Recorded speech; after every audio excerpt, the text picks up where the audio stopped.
제목 2015년도 민중총궐기 구속자 피고 사건 경찰관 폭행 조작 서울중앙지법 2016노 1558 공무집행방해 최성년 사건의 개요. 안녕하세요. 저는 13년 5월부터 18년 12월까지 제18대 대선 선거무효소 송인단의 사무처장으로 일했었습니다.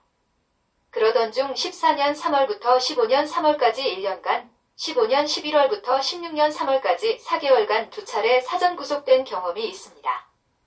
이 두 사건은 모두 아직 미결 상태이고 항소심 재판 중입니다. 이 사건은 강도들이 매를 들고 생사람을 잡았던 서기 2015년 민중총궐기 관련 마지막으로 남은 형사 미결 사건으로 돌연히 올해 2019년 항소심 재판을 시작하겠다고 했습니다. 2015년 11월 14일 민중총궐기 사건은 불법 경찰차벽과 물대포 직사살수 같은 과잉 대응으로 농민 백남기 선생을 사상에 이르게 한 일이 있었던 것입니다. 그렇다면 누군가는 그 책임을 져야 하는데 그에 대한 전적인 책임이 있는 경찰 등 공권력은 아무런 형사처벌을 받지 않고 그 책임을 아무 죄 없는 생사람들에게 뒤집어 씌운 것으로 추측됩니다. 나를 기소한 정보부, 구공안부, 현 공공수사부, 이성식 검사가 기소한 한상균 사건 역시 무죄가 되었어야 하는 사건이라고 나는 생각합니다.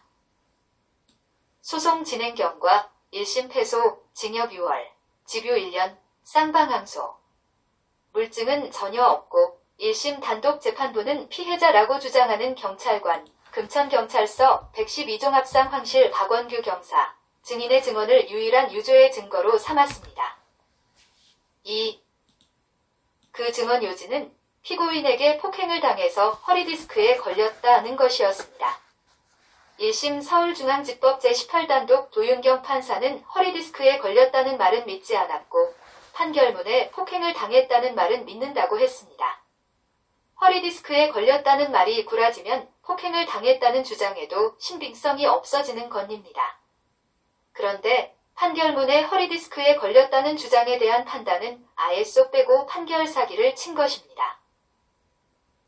자세한 내용, 박근혜 정권 탄핵에 이르게 한 예수력 2016년의 촛불항쟁은 11월 12일 제2차 민중총궐기로부터 촉발되었습니다. 2015년과 2016년의 차이는 물대포와 불법 경찰 차벽이 있었고 없었고의 차이였습니다. 16년에는 사법 처리된 사람도 없었죠. 백남기 선생의 희생으로 인한 것이었습니다. 저는 15년에 경찰의 불법 경찰 차벽을 넘었다가 4개월간 구속되었고 불법 경찰 차벽을 넘은 게 죄가 안 되니까 증거 없이 경찰관 폭행 사건으로 조작한 것입니다. 이 사건은 15년도 민중총궐기 관련 마지막으로 남은 사건입니다. 경찰의 과잉 대응, 직권남용에 대해서는 아무도 처벌받지 않고 그 책임을 한상균이나 저 같은 생사람에게 뒤집어 씌운 것입니다. 감사. 제3차 항소심 박원규 증인신문 공판 2019년 5월 10일 금요일 오후 3시 서울중앙지방법원 서관 제318호 법정